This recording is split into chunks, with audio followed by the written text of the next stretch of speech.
This world is so full of sin and wickedness and problems. This world is staggering from substance abuse and saturated with sex and ravaged by racism and hurting from the hatred and overrun by oppression and victimized by violence and polarized by politics and weakened by wickedness. And God's answer to that mess is me and you.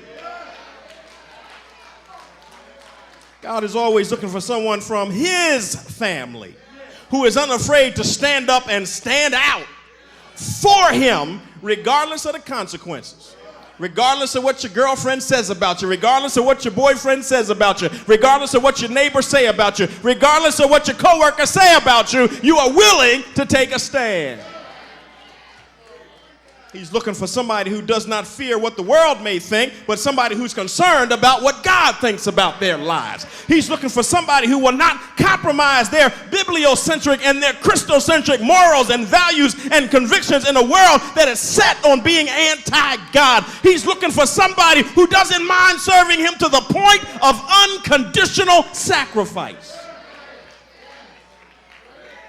And the one place where he should be able to find a whole lot of those folk is in his house. However, when he surveys his own house, too often he doesn't find anything much different than what he saw when he looked at the world. Instead, he finds people sitting in his house who put comfort and convenience before commitment. People sitting in his house who will sit but will not serve. People sitting in his house who will complain but will not contribute. People sitting in his house who will pout but they will not praise. People sitting in his house who will show up for church but will not stand up for Christ. That's what he finds in his own house. And so the question becomes, how do we make an impact in a world that is deteriorating day by day? How do we do it? How does it get done? If my people who are called by my name would stop thinking it's all about them, would humble themselves, turn to me, that they would pray, seek my face, turn from their wicked ways. He said, my people got wicked ways. Oh, I know I'm right. There's some people in this way a long time. You've been in this house a long time, but child, you got some wicked ways. Turn from their wicked ways. Then I will hear from heaven, forgive them of their sin, and heal them of the land. Is there anybody in here that God can count on? Not just to show up on Sunday, but to stand up and make an impact. Some of us can't even get to show up on Sunday right. Talking about you part-time Christians. Well, now, Noah teaches anybody who wants to learn. I said who wants to learn.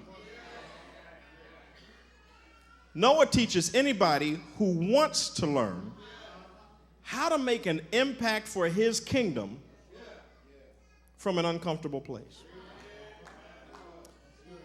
First thing, first lesson, you have to be, number one, available for the assignment.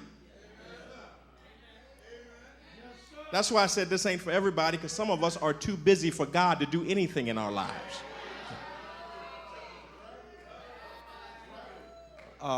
Walking with him that's a waste of time for some of us because we got things to do.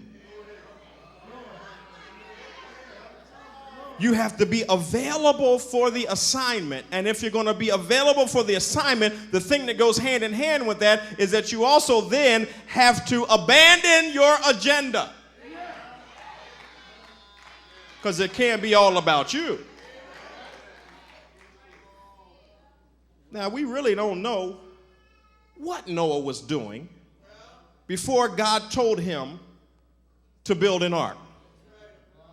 We don't know. The text doesn't tell us what the man was doing before God interrupted his life and told him to build an ark, but we do know that God interrupted his life.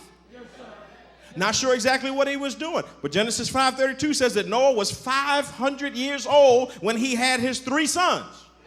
That's a bad boy right there. 500 years old when he had 3 sons. All these brothers in here going to sit here and act like he all right. No, he's a bad boy. You just 60 and can't, well, never mind. I shouldn't go there, I'm sorry. Noah was 500 years old.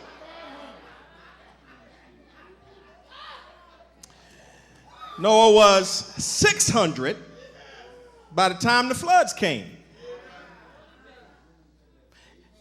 600 years old.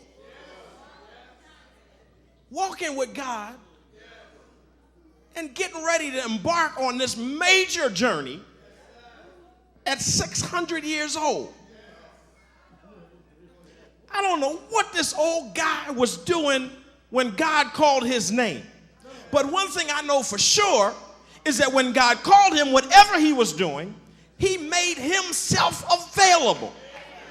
Why? To be used with God. And he did not let it interfere with what God wanted him to do. It is a living, crying shame that many of us take what God has blessed us with and we elevate it above God so that we can no longer really build on our relationship with him because we have taken what he gave us and we started worshiping that. I can't do this because I got to go to work. I can't do this because I got to go to school. I can't do this because my wife won't let me. Most people won't say that, but that's really what's going on. All of the stuff that he blesses us with. And we turn around and put him second, third, and fourth. Y'all can say amen. I don't know what's going on in this man's life, but he was sure enough available. And if we are going to make an impact for God, we cannot allow anything to interfere with what God is calling us to do. We have to be available to be used by him, and we have to abandon our own agendas. Since God made us, he reserves the right to change our course anytime he sees fit. But then you're going to have to be able to accurately follow directions. Now, a lot of church folk going to have a problem with this because we don't like directions too well. I said church folk. I ain't talking about y'all. I'm talking about other people's churches. They don't follow directions too well. You try to tell them something, and the strange thing is they take direction from everywhere else in the world except church. You go to the doctor, a man that you don't even know, and he'll say, all right, take off all your clothes, get your butt naked self up on that piece of paper, and sit there till I come back. And guess what you do? Whatever he say, do. Lay down, stand up, move over here, bend over, stand upright, cough, do this, do that, and we do it. We take our cars to the mechanic, and we pull it in there, and we let him look under there.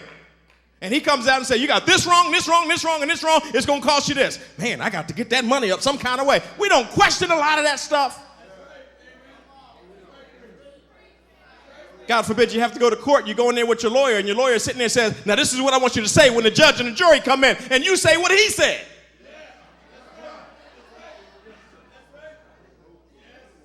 I mean, think about it. We follow direction from everywhere else. The boss on the job, I need you to do this many hours overtime. I need you to stay and do this. It's people in school, the teachers, and I know teachers will say, I want you to write 45,000 pages overnight. And guess what we do? I can't go to church now. I can't do this now. We do whatever everybody else says do. And the minute I say, put a tie on. Oh, why we got to put a tie on? Oh, why we got to do this? Why I got to sit up front? We trust everybody but the person that feeds your soul week after week. Noah was a guy who was able to follow directions. And if you really think about it, the inability to follow directions from the authority over you suggests immaturity. Come on, think it through. Anybody here got kids? How long did it take them to learn how to follow directions?